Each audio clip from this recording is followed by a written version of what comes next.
John makes a new friend in Superman issue 43. As John leaves Kathy and heads home, nobody watches from a vantage point, noting John's activities for Superman. Kathy notices she is there and attacks her, revealing her position. The two girls butt heads, but before they can actually get into a fight, a portal opens up in the barn from the ship, letting loose Bizarro. In Metropolis, Clark and Lois talk about how these days fighting monsters feels a bit more riskier. Clark turns the conversation to Nobody and if she's reported back in. They suddenly hear a noise from John's room, but he yells back that everything is okay. In his room, John is confused to see Bizarro sitting down and playing with his toys, which he burns to look like Bizarro and himself. John begins to learn that the mirrored version of him speaks in a mirrored language as well. As he's demonstrating it with a mirror, Clark wanders in and Bizarro sees Superman, and thanks to the mirror in the room, he attacks Clark thinking he is Bizarro. Superman plans on attacking the boy, but Bizarro grabs John and takes him away, not wanting him to be hurt by the supposed Bizarro. Superman follows and Bizarro attacks him when he tries to talk to the kids. The attack results in a chopper being brought down from the sky, and Superman and Superboy jump into action, saving the chopper from hitting Bibbo's bar. As they help the passengers, Bizarro sadly watches on, but helps out when Bizarro arrives and tries to shoot him. Superman stops him, however, saying that he's only trying to help.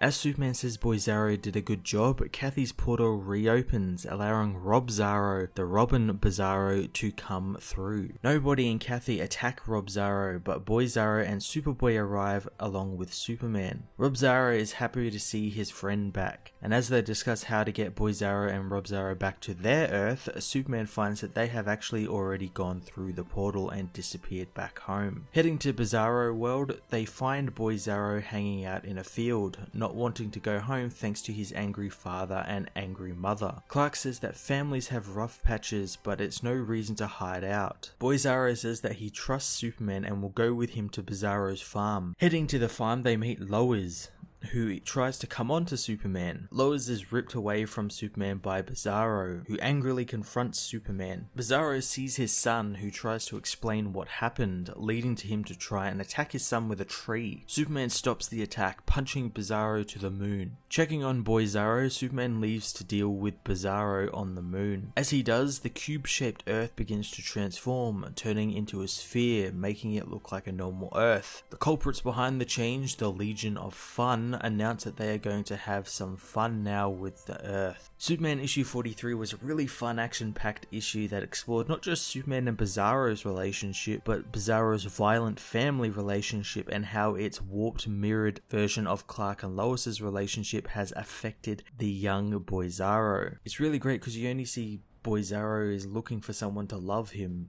pretty much, and he goes about it his own way, which is kind of, wrong in the normal Earth, but on his Earth it's kind of right. It's a fantastic and kind of sad story, and I loved exploring it, and I hope we get to see more of it next issue. We also saw the Legion of Fun, the Bizarro version of the Legion of Doom, and it's quite awesome to see something like that, and I'm excited to see a Bizarro Superman team up, maybe, or a Bizarro team up or something. Really interested to see what happens next issue. I'm going to give this issue a 9.5 out of 10. Hey everyone, thanks for watching my newest video. If you enjoyed it, you might also like to check out my other reviews here on my channel. You can also follow me on various social media platforms like Twitter by searching Matt_FOS, or even join the Comic Multiverse Discord server and chat with other comic book fans, including myself and Joel from Cape Joel. Want cheap comics and trades? Head over to the book depository with the link in the description to get the cheapest trades and comics around, along with free shipping anywhere in the world. Until next time, this has been Matt of the Fortress of Solitude. Thank you so much for watching.